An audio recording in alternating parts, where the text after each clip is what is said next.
Today, we conclude the owner's manual for your brain with some leadership. Hello again, my fellow students. Eli's dad here, welcoming you again to Project Eli, where we educate, lead, and inspire. And today, my emphasis is on lead. I'd like to conclude the owner's manual for your brain with a few thoughts, but first, I tried to make my instructions on our previous lesson as detailed as possible. I want you to be clear that to make full use of your superpower, it's going to take dedication from you. The connection and commitment required to achieve mastery of this most useful tool will take time. Just as it is necessary to learn the skills to master the computer, it is essential that you master the skills to operate your brain to achieve maximum efficiency. I urge you to take the time to practice the 9 mental exercises that I have given you. This is not a function for shortcuts. Take the time to solve the problem of operating your mental computer, enabling you to solve more problems. Excellence requires attention to detail. Eli, the process is worth your time because when you can establish that special collaboration with the universal mind, you will realize something very important. It is really the universal mind. Okay, here are my thoughts. Eli, can you work with me for a minute here? Take a second, get a pen, and write the words creating and reacting on a piece of paper. Now, when you look at people, what do you see? Do you see people creating or reacting? Don't most people live their lives as reactionaries? The way a person responds or reacts to a particular situation is how they see it. For example, a shoe company sent 2 salesmen to an island in the Pacific that was newly discovered territory. None of the inhabitants wore shoes. One of the salesmen reported that there were no customers and that it would be a waste of time to market product on the island. The other salesman excitedly reported that the market was wide open. You see, Eli, the difference between the word creating and the word reacting is the placement of the letter C. If the infinite intelligence is inside all of us, then it follows that we are the created and the creator. We were not put here to merely exist. Would you rather create or react? It is incumbent upon us to create. What and how we see is what separates the achievers from the masses that do not seek to reach their maximum potential. Now let's look at a few things and arrive at some logical conclusions. I may appear to meander a bit here, but I promise to connect all the loose ends together. Now first, let's look at our education system. It was started in the early 1800s, and its purpose was to teach our children the basics that would be needed to perform well in the industrial workplace. At that time, the amount of knowledge in the world doubled every century. Technological advances were minimal. How you lived your life was very similar to the way your grandfather lived his life, technologically speaking. At the end of World War II, it took 25 years or so for knowledge to double, clearly creating lifestyle changes for a grandfather and his grandson. Today, we are told that every 2.5 years, our knowledge doubles. Wow! Now, when I reflect on all the advancements that have taken place in my lifetime, it staggers me. Many of today's commonplace items had never been imagined or were just getting off the drawing board when I was younger. We had one small black and white TV with a rabbit ears antenna, 3 stations to watch, one telephone attached to the wall in the kitchen, and an extension phone in my parents' bedroom. When somebody called long distance, you would bust a gut to get to the phone as quickly as possible. Of course, there were no computers, laptops, smartphones, social media, or internet. We did have telegrams in the post office and a clothesline and clothespins. I remember you asked me one day what a typewriter was. Now, there were no satellites tracking weather or enhancing communications. I think I better stop here before I receive the Fred Flintstone Lifetime Achievement Award. Now, today, the workplace requires more and more specialized skills at an ever-increasing rate. That's why, as time moved along, our basic education needs increased consistently and dramatically. First, we needed a grade school education for the workplace. That was the 1800s. Then we needed a high school education, 1940s. Then we needed a college education, 1960s. Today, a college education entitles you to commence your career by scouring the want ads for an entry-level position. Only a graduate school education, in some cases, will bring recruiters to a candidate.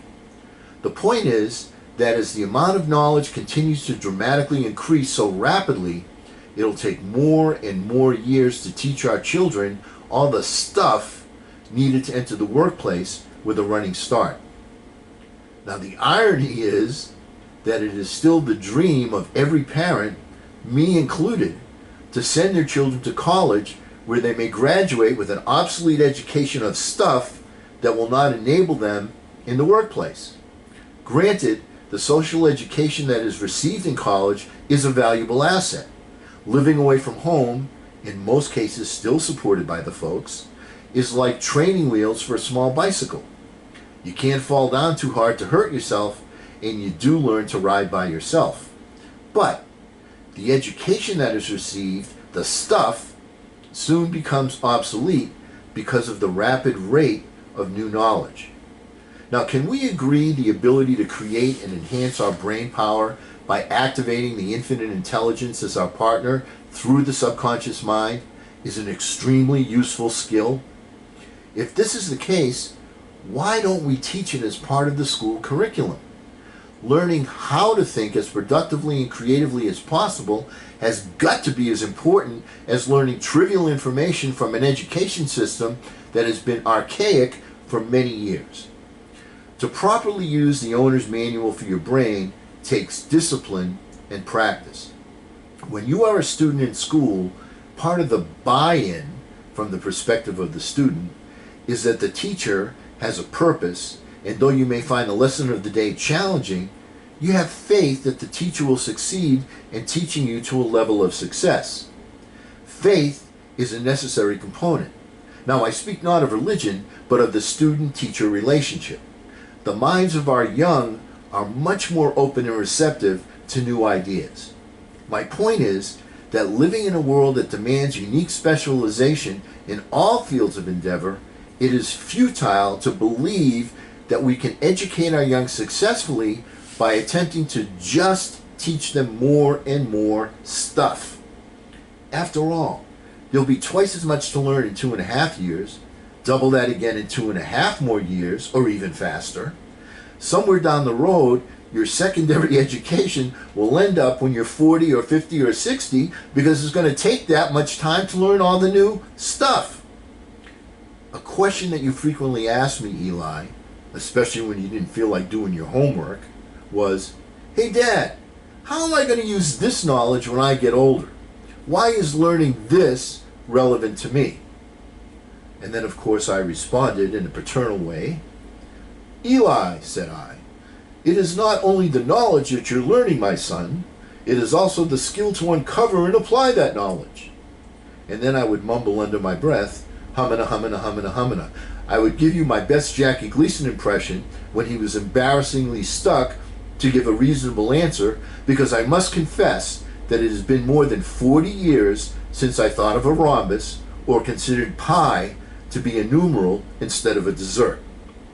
Now, I say we should focus on teaching our kids the basics and not focus on inane facts, except when that focus is reading comprehension. We should also be teaching our kids how to use their brains, as I have outlined in the owner's manual for your brain. This will enable more people to unleash from the universal intelligence the infinite supply of all that is necessary. It is waiting for unfoldment, development, and expression from the ultimate supply closet.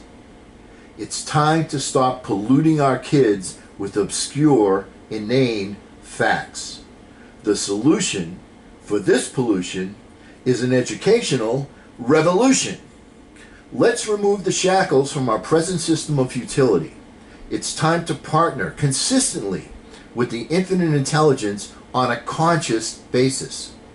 The most productive start time to teach the skills necessary for this most useful collaboration is when our children are young, so they may develop a lifelong productive habit. Our current educational system encourages conformity and discourages creativity. The ironic truth is that young children have very active imaginations.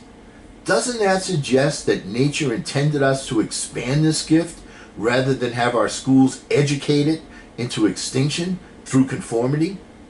Ideally, when our students complete their educations, they should not be given the title of graduate, which is defined, according to Webster, as a person who has successfully completed a course of study or training. Let's bestow a new title. How does Imagineer sound? Now today, big guy, we live in a world where we only believe what we can see. Eli, you obviously cannot see the infinite intelligence. You can and will see the results when you use the owner's manual. Your senses do not always give you the complete and true picture. The following words were written in 1912 by Charles F. Hennell, who wrote the Master Key System. Listen to this. When the scientists first put the sun in the center of the solar system and sent the Earth spinning around it, there was immense surprise and consternation. The whole idea was self-evidently false. I mean, nothing was more certain than the movement of the sun across the sky, and anyone could see it descend behind the western hills and sink into the sea. Scholars raged, and scientists rejected the idea as absurd, yet the evidence has finally carried conviction in the minds of all. We speak of a bell as a sounding body, yet we know that all the bell can do is to produce vibrations in the air. When these vibrations come at the rate of 16 per second, they cause a sound to be heard in the mind. It is also possible for the mind to hear vibrations up to the rate of 38,000 vibrations per second. When the number increases beyond this, all is silence again, so that we know that the sound is not in the bell, it is in our own mind. We speak and even think of the sun as giving light, yet we know it is simply giving forth energy, which produces vibrations in the ether at the rate of 400 trillion a second, causing what are termed light waves, so that we know what we call light is simply a form of energy, and that the only light there is the sensation caused in the mind by the motion of the waves. When the number increases, the light changes in color, each change in color being caused by shorter and more rapid vibrations, so that although we speak of the rose as being red, the grass as being green, or the sky as being blue, we know that the colors exist only in our minds and are the sensations experienced